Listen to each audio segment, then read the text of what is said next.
Mula sa sandaling iyon, naging malinaw sa lahat.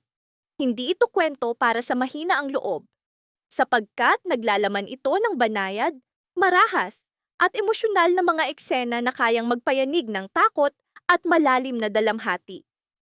Sa gitna ng kasukdulan ng krus, laban sa krus, unti-unting lumapit ang kapalaran ni Hazel. Isang wakas na pilit iniiwasan ng mga nagmamahal sa kanya, ngunit hindi na mapipigilan ang tadhana. Hindi na maililigtas si Hazel, sapagkat sa kabila ng paulit-ulit na pakiusap ay tumanggi siyang makinig. Ang kanyang katigasan ng ulo ang nagtulak sa kanya sa huling sandali ng kanyang buhay. Nakatayo siya sa bintana, ang mga mata puno ng kalituhan at matinding emosyon. Sa labas, tila payapa ang mundo, ngunit sa katahimikan ay nakatago ang kamatayan. Alam ni na Manuel at Felma ang panganib. Nanginginig ang tinig ni Manuel, tuyo ang lalamunan sa takot. Paulit-ulit siyang nakiusap. Huwag lumapit si Hazel sa bintana. Huwag hamunin ang kapalaran, sapagkat naghihintay ang kamatayan. Si Felma, bagaman pilit na matatag, ay bakas ang takot sa kanyang mga mata. Alam niya, nakatutok ang sniper, at sa kaunting maling galaw ni Hazel ay kamatayan ng darating. Ngunit si Hazel, pinahihirapan ng panloob na tunggalian, ay nanatiling hindi natitinag. Puno ng sugat ng nakaraan, pagsisisi sa maling desisyon, at pagkakasalang matagal nang gumugulo sa kanyang isip, pinaliwala niya ang mga salita ni na Manuel at Felma. Sa halip, lumapit pa siya sa bintana. Tila hinahamon ang panganib. Tila naghahanap ng kasagutan sa mga tanong na matagal nang kumakain sa kanyang puso. Isang putok ang umalingaw-ngaw. Natigilan ng lahat. Bumagsak si Hazel sa sahig. Dahan-dahan siyang gumuho at kasabay ng kanyang pagbagsak ay tila gumuho rin ang mundo ni na Manuel at Felma. Nakahandusay, pilit niyang inaabot ang huling hininga. Lumapit si Felma. Nanginginig ang kanyang mga kamay habang mahigpit na hinawakan ang duguang kamay ni Hazel. Sa mga mata ni Hazel ay lumitaw ang pagsisisi, matinding dalamhati, at pagnanais ng kapatawaran. Sa mahinang tinig, humingi siya ng tawad kay Felma. Sa lahat ng sakit na idinulot, sa lahat ng sandaling hindi niya nakita ang malasakit ng iba. Si Felma, halos hindi makapagsalita sa gitna ng luha, ay tinanggap ang kapatawaran. Sa sandaling iyon, natunaw ang galit, napalitan ng awa at pagmamahal. Samantala, tumakbo si Manuel upang humingi ng tulong. Puno ng pag-asa, nanalangin siyang mailigtas si Hazel kung madadala agad sa ospital. Ngunit sa kanyang pagbalik, huli na ang lahat. Hindi na nadala si Hazel. Pumikit ang kanyang mga mata at sa huling sandali ay bakas ang kapayapaan. Ang kapayapaang matagal niyang hinanap. Si Hazel ay tuluyan nang nawala. Iniwan niya sina Manuel at Felma na pasan ang matinding dalamhati at mga tanong na hindi na masasagot. Sa pagtatapos ng krus, laban sa krus, ang kamatayan ni Hazel ay naging sagisag ng mga desisyong hindi na mababawi, ng mga salitang huli ng binigkas. Ang katahimikan na iniwan niya ay mas malakas kaysa anumang sigaw. At para sa mga naiwan, ang alaala ng isang buhay na nawala ay mananatiling sariwa sa kanilang mga puso, sapagkat sa isang iglap, pinaliwala niya ang babala. Ang pangalang krus, minsang sagisag ng pagkakaisa at kapangyarihan, ay naging marka ng pagkakawatak at walang katapusang pagsisisi. Mula sa isang henerasyon hanggang sa susunod, ang sugat ng tunggalian ay ipapasa bilang tahimik na alaala. Ang digmaan ng krus laban sa krus ay hindi lamang pisikal, kundi digmaan ng dugo at dangal. Isang digmaan ng mga lihim na matagal nang nakabaon, ngunit ngayoy lumitaw. Sa likod ng bawat ngiti at katahimikan ay nakatago ang takot, galit, at matinding pagnanais ng tagumpay, kahit kapalit ang tuluyang pagkawasak ng pamilya. Mariing ipinaalala ng tagapagsalaysay, hindi ito kwentong basta tatanggapin ng magaan. Kailangan ng gabay ng magulang, sapagkat tatalakayin dito ang mararahas na emosyon, madidilim na desisyon, at sugat na hindi madaling maunawaan ng kabataan. Sa taus-pusong panawagan, inimbitahan ang mga manunood na manatiling magkakasama sa paglalakbay na ito, ibahagi ang bawat emosyon, bawat revelasyon, at bawat sugat. Samantala, unti-unting lumitaw ang panloob na tunggalian ni Felmac. Sa kanyang mga mata ay nakatago ang takot sa likod ng tapang. Bawat katahimikan ay puno ng tanong. Hanggang saan siya kayang lumaban? At may bahagi pa ba sa kanya na gustong umatras? Ngunit, ang alaala ng mga pang-aapi at kahihiyan ay nagpatibay sa kanya. Ang kanyang desisyon ay hindi na lamang para sa sarili, kundi para sa paniniwalang dapat niyang patunayan ang kanyang halaga sa mundong paulit-ulit siyang itinulak sa gilid. Samantala, ang pamilya Cruz ay nahati sa dalawang anyo. Parehong dala ang apelyido, ngunit magkaiba ang layunin at pananaw. Ang isa'y naniniwalang ang dangal ay napapanatili sa pamamagitan ng lakas at paghihiganti, habang ang kabila'y kumakapit sa posibilidad ng kapatawaran.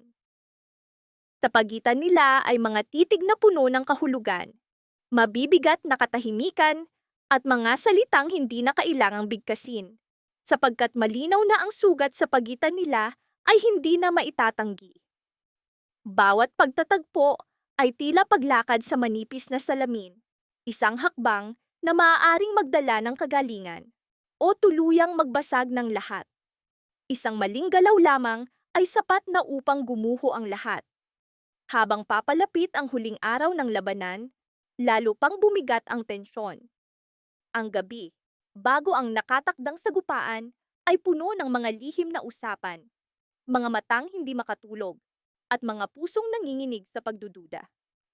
Mag-isa si Felmac sa dilim, nagsasalita sa sarili, tinatimbang ang bigat ng mga pasyang naghihintay sa kanya. Samantala, bawat miyembro ng pamilyang Cruz ay bumabalik sa nakaraan, sa mga sandaling maaari sana nilang piliin ang ibang landas. Ngunit sa kabila ng lahat ng pag-aalinlangan, malinaw sa lahat, ang bukang liwayway ay magdadala ng katotohanang hindi na maiiwasan.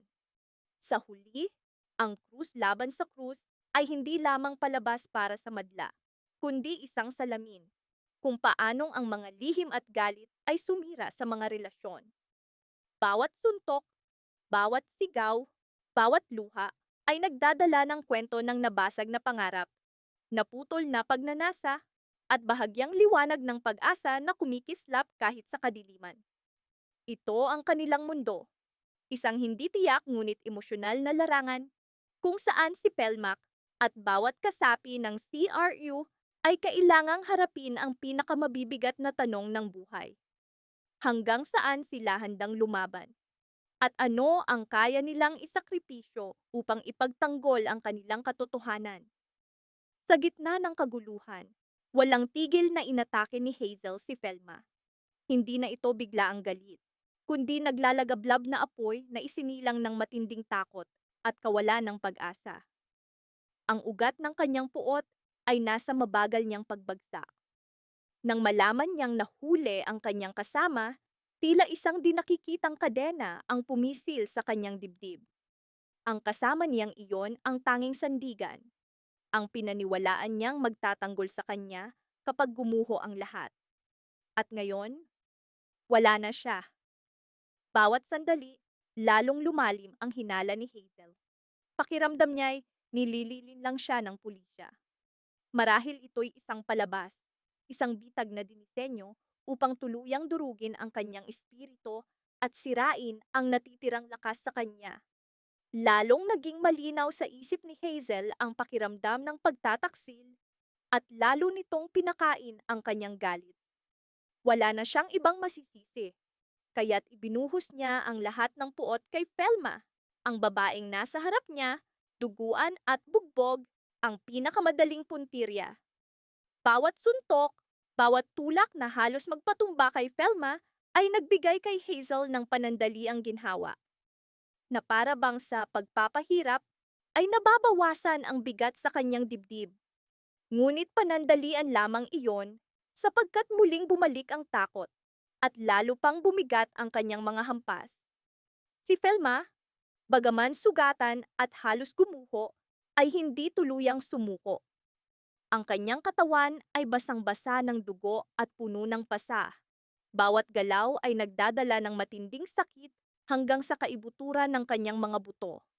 Ngunit sa kanyang dibdib ay may naglalagablab na apoy. Kahit sa bawat hampas na kanyang tinatanggap, kumakapit siya sa huling hibla ng lakas. Lumalaban siya hindi lamang para sa sarili, kundi para sa dangal na unti-unting inaagaw sa kanya. Ang dangal na iyon ang kanyang sandata, ang kanyang panangga laban sa tuluyang pagkawasak. Gayunman, dahan-dahan nang bumabagsak ang kanyang katawan. Bawat hinga ay tila paghiwa ng matalim na bakal sa kanyang dibdib. Bawat galaw ay puno ng pahirap. Sa loob niya ay nagngangalit ang tunggalian, takot laban sa tapang. Isang bahagi ng kanyang sarili ang gustong sumuko. Tapusin na ang lahat upang matapos ang sakit. Ngunit mas malakas ang tinig sa kanyang loob na nagsasabing, hindi pa tapos, may dahilan pa upang mabuhay.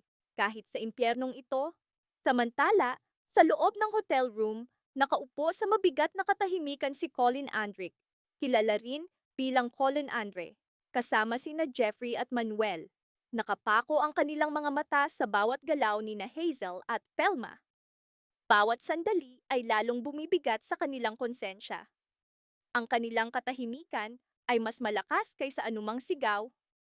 Bawat hampas na tumatama kay Felma ay tila tumatama rin sa kanilang mga puso.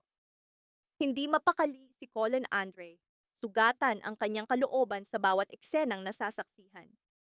Nanginginig ang kanyang mga kamay, puno ng pag-aalala at pagkamuhi sa sarili. Sapagkat sa sandaling iyon, wala siyang magawa. Paulit-ulit niyang tinatanong ang sarili. Tama ba na manatili lamang siyang tagamasid? Hanggang kailan niya kayang tiisin ang panunood sa pagbagsak ng isang inosenteng babae sa kanyang harapan? Umiikot ang kanyang isip sa mga posibilidad. Ang takot na baka lalong lumala ang lahat kapag kumilos sila. Ngunit mas malakas ang tinig ng konsensya na nagsasabing hindi na tama ang manatiling tahimik. Si Jeffrey ay nanatiling tahimik, ngunit ang kanyang katahimikan ay mas nakakatakot kaysa galit. Mahigpit ang pagkakakuyom ng kanyang kamao, bakas ang ugat sa kanyang mga braso, at puno ng pinipigilang emosyon ang kanyang mga mata na handa ng sumabog anumang oras. Bawat segundo ay pakikibaka upang pigilan ang puot. Alam niya, isang maling galaw ay maaaring magdala ng matinding panganib. Ngunit ang panunood sa unti-unting panghihina ni Felma ay tila mga patalim na paulit-ulit na tumatama sa kanyang puso. Lalong hindi mapakali si Manuel. Para sa kanya, hindi na matiis ang manatiling tagamasid. Ang kanyang mga mata ay puno ng galit at malasakit. Mabigat ang dibdib sa kawalan ng magawa. Bawat sandali ay lalo pang nagpapalakas ng kanyang pagnanais na kumilos. Bagaman alam niyang bawat desisyon ay may dalang panganib ng kapahamakan. Sa kanilang pinagsasaluhang katahimikan, isang katotohanan ang naging malinaw. Ang sandaling ito ang magtatakda kung sino talaga sila. Mananatili ba silang mga tagamasid? O hahakbang sila sa laban na maaaring magligtas ng lahat? O tuluyang sumira sa lahat?